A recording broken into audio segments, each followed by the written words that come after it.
नाती, जात, पंथ किंवा ओळख पाहून जुळत नाहीत. कारण प्रेमाची खरी ओळख असते माणुसकी. आंतरजातीय विवाह म्हणजे केवळ दोन व्यक्तींचं नातं नाही, तो आहे समाजाला जोडणारा सेतू. अनुसूचित जाती, अनुसूचित जमाती, विमुक्त जाती, भटक्या जमाती किंवा विशेष मागास प्रवर्गातील एक व्यक्ती आणि हिंदू, जैन, लिंगायत, बौद्ध किंवा शीख समाजातील दुसरी व्यक्ती अशा आंतरजातीय विवाहित जोडप्यांना सामाजिक न्याय व विशेष सहाय्य विभागामार्फत 50,000 रुपये अर्थसहाय्य दिले जाते.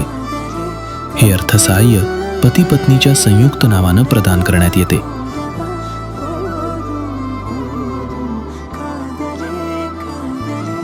सामाजिक न्याय व विशेष सहाय्य विभाग, महाराष्ट्र शासन.